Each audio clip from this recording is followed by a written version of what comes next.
Estamos con el doctor Franklin Mendoza Torres, coordinador de la UCI pediátrica del Instituto Nacional de Salud del Niño de San Borja, para hablar de este tema, porque lo que veíamos era desgarrador. Ayer las propias criaturas decían, esto es muy duro, estar aquí adentro es muy duro.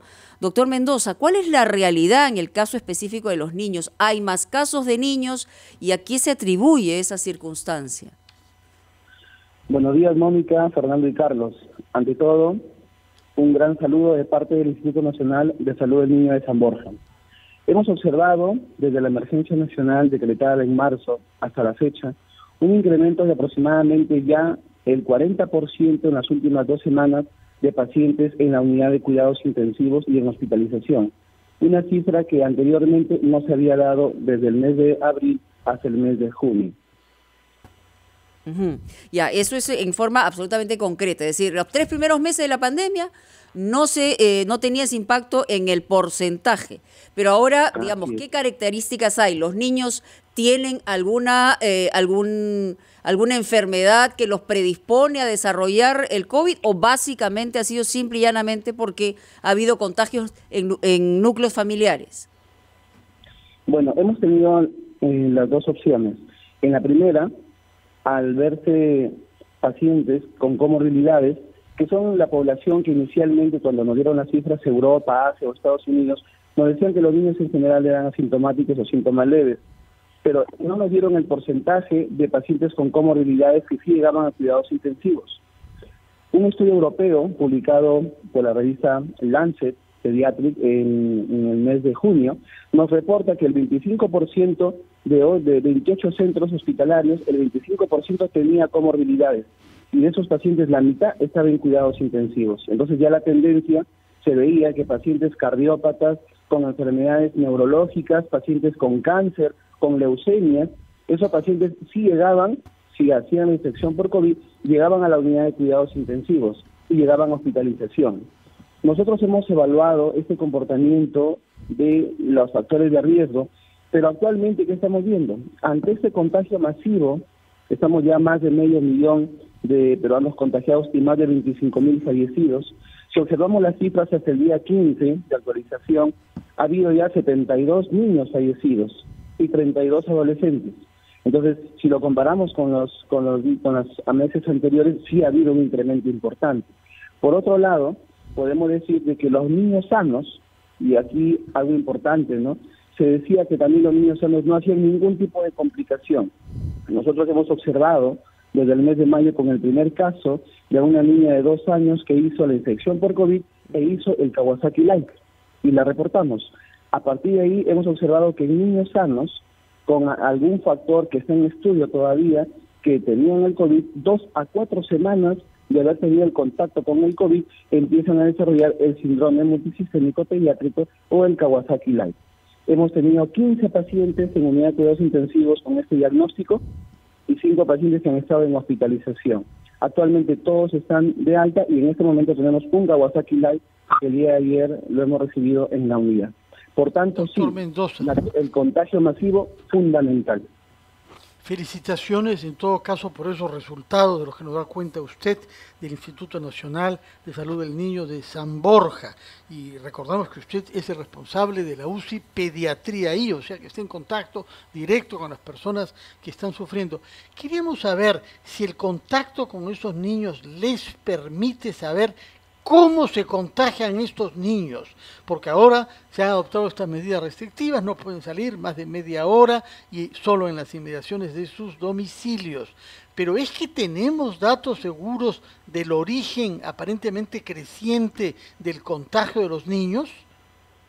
Sí, cuando se ha hecho la entrevista a los padres, vía telefónica para la historia clínica respectiva, ellos manifiestan que ha habido visita de familiares, que los niños han ido a los mercados, los han llevado, la gran mayoría los han llevado al mercado o lo han llevado a algún centro comercial, no tenían algunos obviamente padres donde dejar al niño, pero el mecanismo de llevarlo ya lo predisponían. Por otro lado, otros manifiestan que en los parques los niños han estado en contacto con otros niños, pensaban de que no era algo que iba a generar problemas y después ya los traen acá a la hospitalización.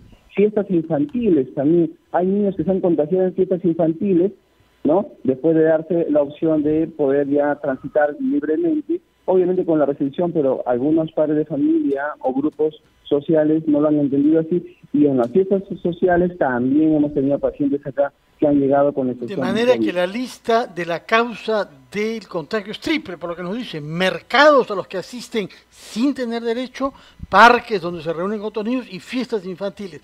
Pero en el caso de los mercados que usted mencionó en primer lugar, si se contagian los niños, ¿significa que los padres se han contagiado también, o los niños tienen alguna vulnerabilidad particular que hace que se contagien ellos y no sus padres? En realidad hemos visto contagio de papá y niño. Casi el 80% de los pacientes que han llegado acá han tenido contacto con el familiar directo. El papá fue positivo, la mamá fue positiva y el niño obviamente desarrolla la enfermedad. Sabemos que ahora en el núcleo familiar es donde se dan los contagios. Familias enteras se están contagiando. Basta que uno de los miembros de la familia lleve el virus hacia la casa y todos automáticamente en una semana o 2 semanas están contagiados. Quisiera resaltar algo importante, ¿no? Es que los niños tienen una elevada capacidad de replicación en la nasofaringe. Ya en el mes de julio, el 30 de julio, se publicó un estudio de Chicago, Estados Unidos, en donde la replicación viral en la nasofaringe de un niño menor a 5 años es 10 a 100 veces mayor que un adulto o un niño mayor de 5 años. Doctor, quería preguntarle, dentro de la población infantil, ¿cuál es la enfermedad preexistente más común? Se habla mucho del tema de la obesidad, pero ¿es esta la enfermedad preexistente más común? Le pido por favor que nos dé unos minutos para irnos a la pausa y luego continuamos conversando con usted, por favor. Son las 8:20 de la mañana, seguimos en ampliación de noticias. Estamos conversando con el doctor Franklin Mendoza, coordinador de UCI Pediátrica del Instituto Nacional de Salud del Niño en San Borja, y estamos obviamente conociendo cuáles son las causas del incremento del número de contagios en la población infantil, cuáles son las consecuencias, sobre todo, que pueden sufrir los menores que se contagian de la enfermedad. Doctor, le había dejado una pregunta pendiente sobre el tema de la enfermedad preexistente en los niños. ¿Cuál es el más común? Yo leía que se trataba de la obesidad, y este es un factor en contra, obviamente, para quienes sufren de COVID-19. Y además quisiera agregarle esta pregunta. Usted nos habló acerca de efectos secundarios, el mal de Kawasaki en algunos niños, pero ¿pueden sufrir otro tipo de efectos secundarios, por ejemplo, alguna deficiencia en la capacidad respiratoria, como ocurre en el caso de los adultos? Sí, efectivamente, un paciente cuando llega a una unidad de cuidados intensivos es un paciente que es sometido a toda una terapéutica, y quiero destacar, sí, mi equipo multidisciplinario con el cual trabajamos día a día desde la emergencia nacional hasta ahora, ¿no? Un equipo conformado por médicos, especialistas, enfermeras y técnicos de enfermería que sacan adelante el servicio.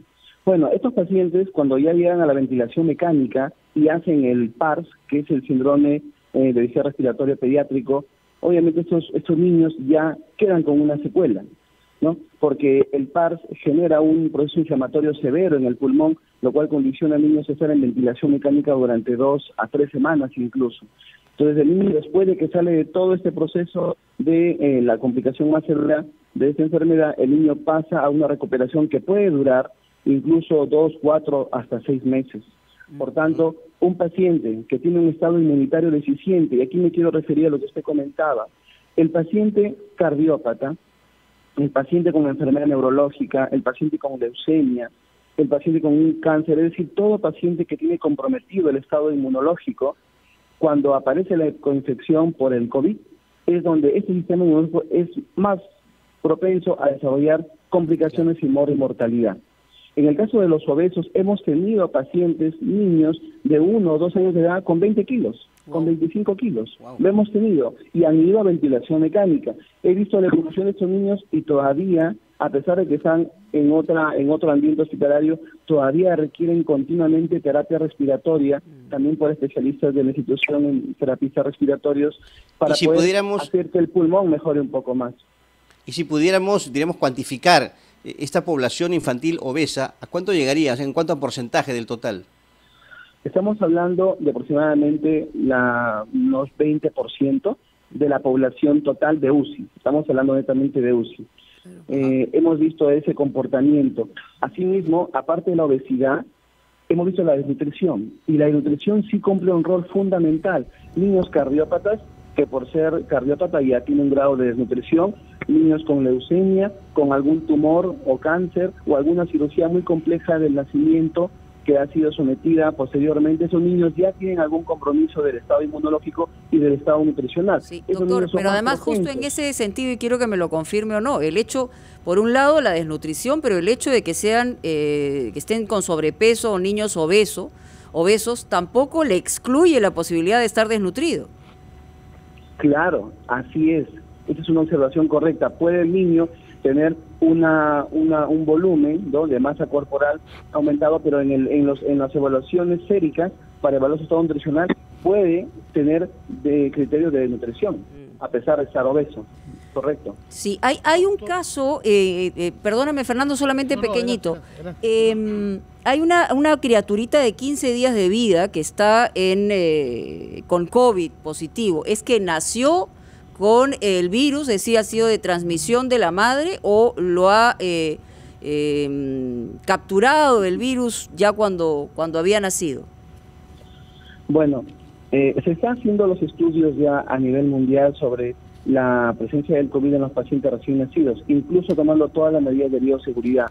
Pero muchas veces cuando el niño nace y la mamá está con COVID, el hecho del contacto directo hace que el niño se predisponga al contagio. Por tanto, se ha visto, y hemos tenido casos también acá en la institución, de pacientes neonatos que anteriormente no se veían, que tenían por ahí una prueba positiva, una prueba rápida, pero cuando se hacía la prueba molecular, que es el patrón que actualmente estamos usando, ¿no? Y saludamos también al Ministerio de Salud, que prioriza en este momento para tomar decisiones de la prueba molecular.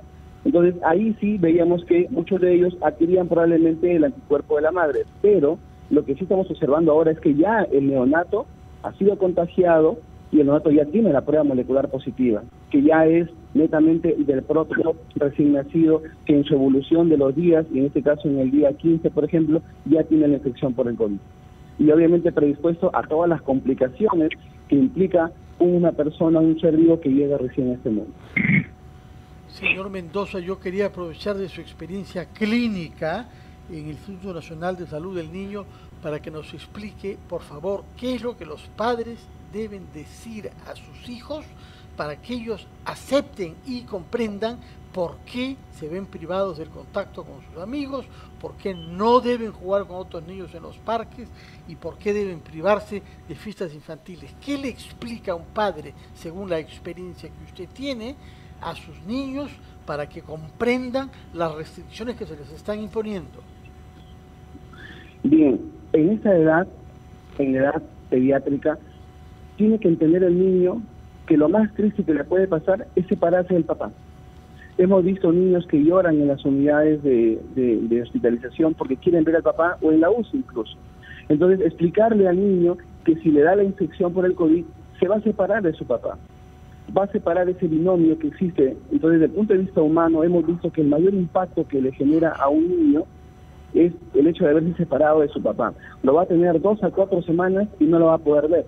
Solamente va a tener que llamar por teléfono para poder ver al papá, a pesar de las estrategias que nosotros podamos indicar. En segundo lugar, que si el niño se contagia, ¿no?, también los papás o los abuelitos o la familia se puede contagiar. Entonces hay que explicarle al niño que si él se contagia, los demás miembros de su familia también se van a contagiar esta enfermedad, y que muchos de los adultos mayores, los abuelitos, los tíos, el diabético, el hipertenso, se pueden complicar y pueden irse de la casa. De una manera muy sencilla le pueden explicar al niño eso. Hay que entender que el papá es el ejemplo. No bajemos la guardia. Bioseguridad. Hay que enseñarle al niño, para terminar, lavado de manos, utilización de mascarilla, protección social y distanciamiento social.